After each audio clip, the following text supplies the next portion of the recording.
परम शांति। आज बापूजी ने कहा अपने विशेष संदेश में, अपने विशेष सिकीलिदे बच्चों से बापूजी ने बात की और उन्होंने कहा कि बच्चे, आप शरीर नहीं आत्मा हो। यही हमारा परिचय है कि हम आत्मा हैं और आत्मिक दृष्टि से सारा संसार ही हमारा परिवार है। अब बस इस अंतिम जन्म में बापूजी ने याद दिलाया हमको, जैसे कि हम बेहद के सब बच्चे इस बात को मानते हैं कि हम सबका ये अंतिम जन्म है। उसी बात को बापूजी ने भी हमें याद दिलाया कि अब बस इस अंतिम जन्म में गृहस्थ व्यवहार में रहते आपको स्वयं पर अटेंशन ही रखना है कि मेरी वजह से कोई भी आत्मा असंतुष्ट ना हो, और आप जिस परिवार में रहते हो उन सदस्यों की जिम्मेवारी बुद्धि से बाप हवाले कर दो।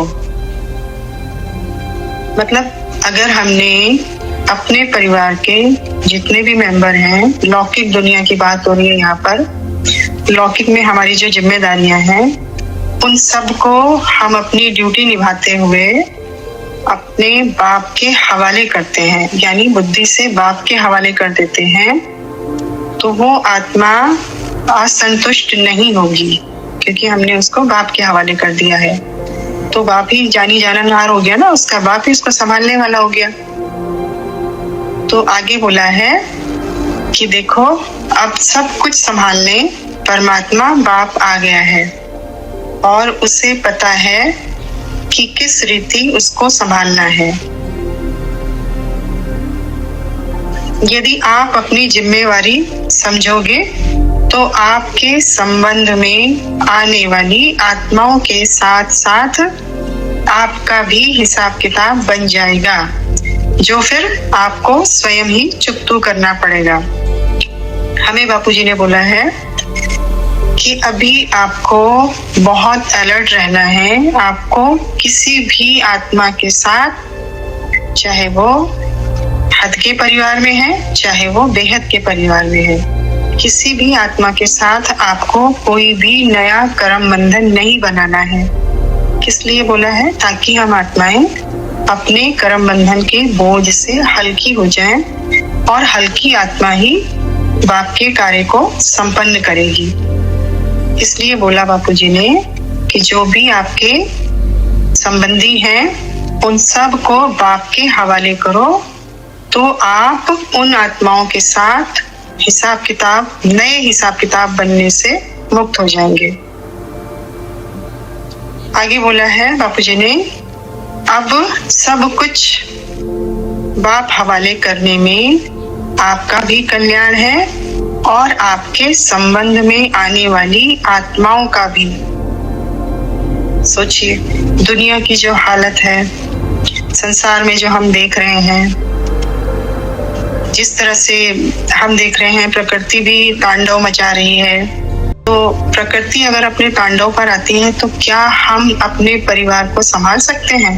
अगर हम अपनी बुद्धि से संभालना चाहें तो नहीं हो सकता। हमारे साकार शरीर की एक लिमिटेशन है, तो हम अपने परिवार के लोगों को नहीं संभाल सकते। तो हमें क्या करना चाहिए? हमें सब कुछ, यानी अपने परिवार सहित सब कुछ बाप के हवाले कर देने में ही हमारा भी कल्याण है और हमारे संबंध संपर्क परिवार में आने वाली या परिवार में हद की आत्माएं या बेहद की आत्माएं, उन सब को हम बाप के हवाले करेंगे तो हम क्या हो जाएंगे? हम निश्चिंत हो जाएंगे कि संभालने वाला कौन है? संभालने वाला मेरा बाप है, क्योंकि हमारा बाप तो स्वयं ही आ गया है हम बच्चों की जिम्मेवारी संभालने। ये जिम्मेवारी बाप अपने ऊपर क्यों ले रहे हैं? क्योंकि बच्चों को बाप हल्का करना चाहते हैं कि बच्चे अपनी जिम्मेवारियों से मुक्त हो जाएं और जो बाप का कार्य है, जो बाप का संकल्प है, जो विश्व महापरिवर्तन का लक्ष्य है, उस काम को, उस जिम्मेवारी को बच्चे संभालें। बेहद के जो महापरिवर्तन होने वाला है, इतना बड़ा पूरा यहाँ से लेके पूरा मल्टीवर्स तक का जो परिवर्तन होना है पूरे विश्व का, उस जिम्मेवारी में बच्चे लग जाएं और लौकिक जिम्मेवारियों से मुक्त हो जाएं। तो फिर आगे बापूजी कहते हैं कि आपका बाप स्वयं आ गया है, आप बच्चों की जिम्मेवारी संभालने। फिर बार बार सोच कर क्यों भारी हो जाते हो? ये कौन से बच्चे भारी होते हैं? जो बाप के हवाले अपनी जिम्मेवारियों को नहीं करते, वो बच्चे सोच कर भारी होते हैं। अब क्या होगा, अब कैसे होगा? लौकिक दुनिया में कोई दिक्कत आती है तो भारी हो जाते हैं, और भी कहीं शरीर में कोई दिक्कत आती है तो भारी हो जाते हैं। तो बापूजी कहते हैं कि जब बाप आ गया है सारी जिम्मेवारी संभालने, तो फिर आप क्यों सोच कर भारी होते हैं? आगे बोला है बापूजी ने कि जो थोड़ा बहुत हिसाब किताब है वो सहज रीति चुकतू करो, अर्थात बार बार बाप को समर्पण कर अपनी सीट पर सेट होने का अभ्यास करो। हम बाप को समर्पित करते रहें, हमारी जिम्मेवारियां, हमारी परेशानियां, हमारी सारी प्रॉब्लम्स, जो कुछ भी है वो सब कुछ संभालने वाला बाप है, वो बाप संभालेगा। और जब बाप संभाल रहा है तो मेरे ऊपर कोई जिम्मेवारी नहीं, मेरे ऊपर खाली एक ही जिम्मेवारी है कि मैं अपनी सीट पर सेट रहूं, यानी अपनी ओरिजिनलिटी में रहूं, यानी मैं आत्मा अपनी आत्मिक स्टेज में रहूं, बाप के रूप में रहूं और उसी कार्य में बिजी रहूं, बाप के कार्य में बिजी रहूं। बाप का कार्य मतलब विश्व परिवर्तन का कार्य, परम शांति की वाइब्रेशन से पूरे मल्टीवर्स तक एक एक कण में परम शांति और परम प्रकाश भरने का अभ्यास।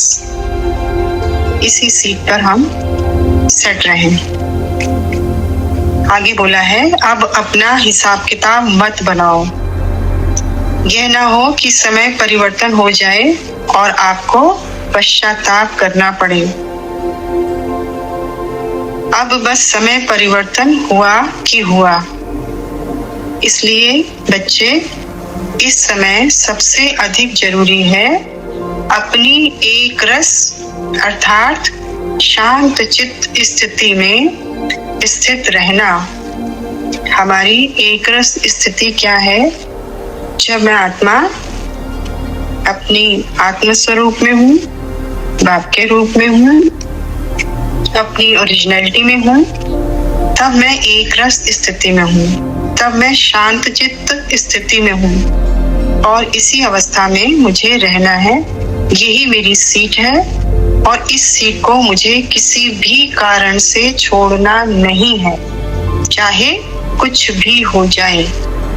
देखो, बापूजी ने हमें बिल्कुल फ्री कर दिया है कि किसी भी तरह की लौकिक जिम्मेवारी, अलौकिक जिम्मेवारी, उन सब जिम्मेवारियों से आप मुक्त हो जाओ और अपनी सीट पर सेट रहो। और आपको अपनी सीट किसी भी कारण से नहीं छोड़नी है, चाहे कुछ भी हो जाए। मतलब हम देख रहे हैं ना, दुनिया में किसी भी तरह का कोई भी दृश्य हमारे सामने आ सकता है, तो कितना भी अच्छा दृश्य है और कितना भी प्रकृति के तांडव का दृश्य है या कुछ भी है, किसी भी तरह की कोई भी दृश्य हमारे सामने आए तो भी हम अपनी सीट से ना उतरे, हम अपनी सीट पर सेट ही रहें। किसी भी कारण से हमारी सीट हमें नहीं छोड़नी है, चाहे कुछ भी हो जाए। देखो बच्चे, एक रस स्थिति मतलब आपकी बाप समान स्थिति है। कितने प्यार से बापूजी ने इसको क्लियर किया कि एक रस स्थिति मतलब बाप समान स्थिति। इस स्थिति में जब हम स्थित होते हैं तो हमारे साथ कौन होता है? बाप साथ है ही है। मतलब जब हम योग लगाने के लिए या किसी भी कारणवश संकल्पों में हमारे आता है क्या क्यों, कैसे, ऐसे, वैसे, कब, अगर ये शब्द आते हैं हमारे संकल्पों में, तो हम संकल्प क्या है? संकल्प आत्मा की शक्ति है और संकल्पों से ही दुनिया बनी, संकल्पों से ही दुनिया सुधरनी है, दुनिया का, पूरे विश्व का कल्याण होना है। और संकल्प हमारे क्या है? एक सिर्फ परम प्रकाश और परम शांति, यही एक महा संकल्प है जिससे विश्व का कल्याण होना है।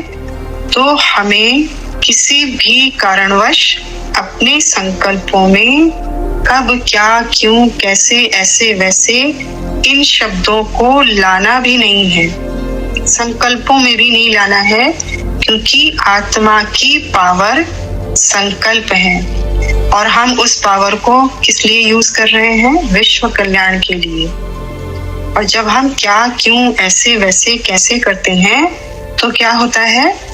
तो हम बाप से दूर हुए, तो मतलब हमारी जो मंजिल है, हमारा जो डेस्टिनेशन है, जो हमारा लक्ष्य है, हम उससे भी दूर हो जाते हैं।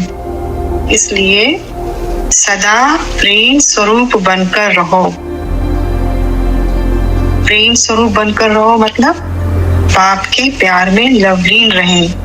प्यार में लवलीन मतलब परम शांति, परम प्रकाश में ही गहरे डूबे रहें, उसी संकल्प में एक रस रहें। ये एक रस अवस्था ही बाप समान अवस्था है। तो इसी अवस्था में हम हमेशा प्रेम स्वरूप बने रहें। कोई भी बड़े से बड़ा कारण आपको आपकी स्थिति से ना हिलाए। बस बच्चे, आप मंजिल के समीप ही हो। अच्छा, परम शांति।